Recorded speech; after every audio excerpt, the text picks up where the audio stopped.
Halo teman-teman, nah dekat dalam nih buat kalian semua yang lagi di rumah atau di rumah nenek dan di mana saja. Nah, di video ini kita meluangkan waktu sejenak untuk kita ber-APP. Kebetulan di OMK, di modul OMK APP kita terbagi 4 pertemuan.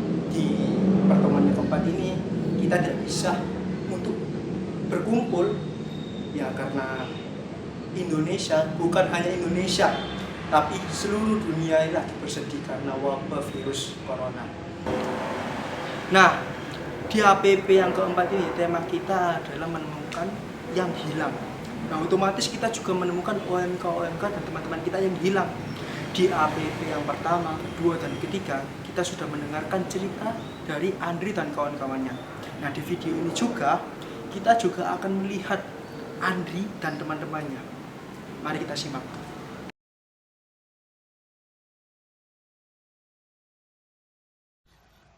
Ada sebuah buku tergeletak di salah satu meja sekretariat paroki. Di antara foto-foto di sampul depan, ada judul buku itu. Buku Acara Musyawarah Pastoral Keuskupan Surabaya 2019. Andri langsung mengambil buku ini dan mulai dibuka halaman demi halaman. Andre berhenti pada halaman dengan judul di kiri atas, Road to Mupas. Di sana, diinformasikan secara gratis bulan demi bulan perjalanan menuju Musyawarah Pastoral 2019.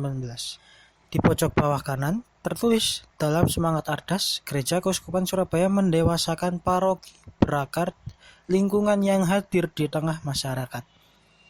Andre terpaku pada tulisan itu. Terbayang wajah Yuni dan Iwan beberapa waktu lalu yang baru pulang dari mengikuti musyawarah pastoral. Ini yang dimaksud bahwa dalam Mupas 2019 Gereja Keuskupan Surabaya memperhatikan lingkungan. Seperti yang dikatakan Yuni dan Iwan waktu itu, mendewasakan paroki berakar lingkungan yang hadir di tengah masyarakat. Kata Andre dalam hati. Kata-kata Pak Gunawan menggema kembali dalam hatinya. Andre gelisah. Di satu sisi memang benar anak muda adalah masa kini dan masa depan gereja. Tetapi di sisi lain, banyak anak-anak muda telah kehilangan lingkungan. Dan ada lingkungan yang telah kehilangan anak muda. Nah, teman-teman, setelah melihat cerita tadi tentang Andri yang memikirkan teman-temannya, saya mau bertanya nih sama teman-teman nih, biar menjadi refleksi di rumah masing-masing. Yang pertama, apa yang menarik dari cerita tadi dan mengapa? Coba teman-teman refleksikan apa yang menarik dari cerita tadi. Terus yang kedua, jika Anda menjadi Andri, apa yang Anda lakukan? Apa yang teman-teman lakukan kalau seumpama teman-teman ini jadi Andri? Coba refleksikan. Nah teman-teman, setelah kita melihat cerita dari Andri tadi, sekarang waktunya kita belajar dari kitab suci. Nah, dari Mas Surya nih, pentingnya apa sih belajar dari kitab suci?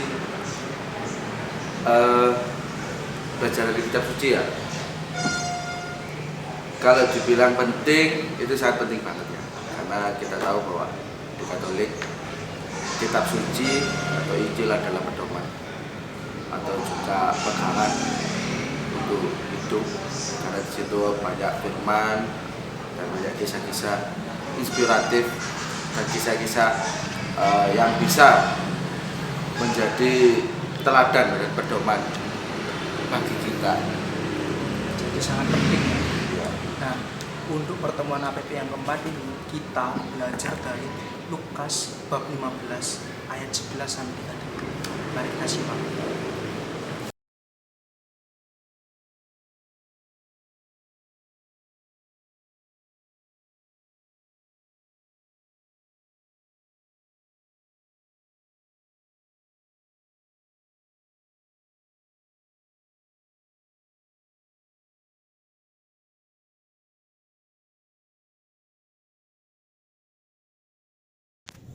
Ya teman-teman, OMK Ratu Pecinta Damai yang terkasih, setelah kita memperdalam tentang tema kita dalam APP tahun 2020 ini, yaitu kita mencoba untuk sebagai kaum muda kembali ke lingkungan kita masing-masing, maka sebagai bentuk tindak lanjut ke depan, saya berharap kita semua sebagai anak-anak muda dari Paroki Ratu Pecinta Damai ini, kita juga semakin terlibat di dalam lingkungan, dalam pelayanan, dalam doa-doa, dalam kegiatan-kegiatan lingkungan.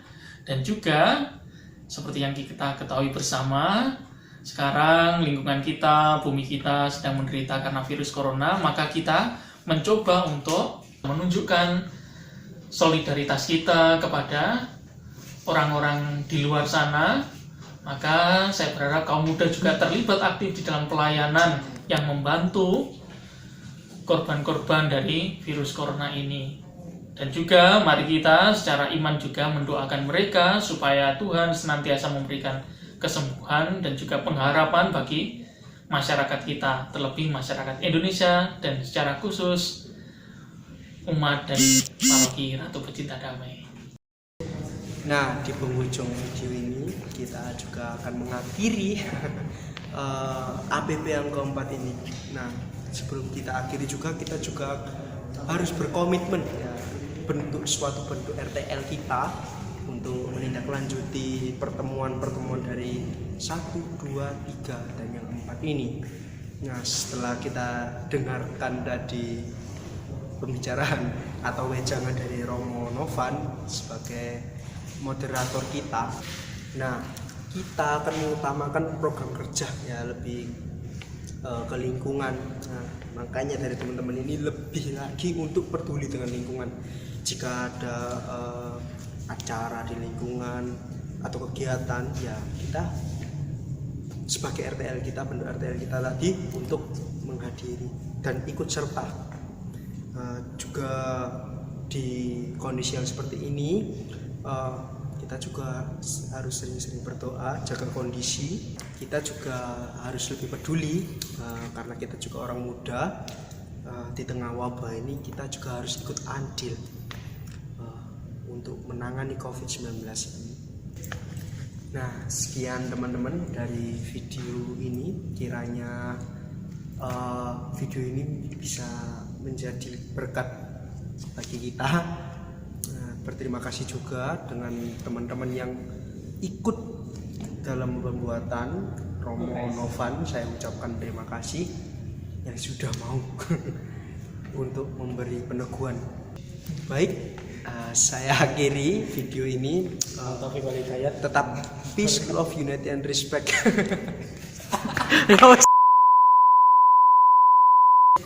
Ya, saya akhiri video ini. Terima kasih teman-teman. Tuhan memberkati. Peace. Sa, kaisa yo.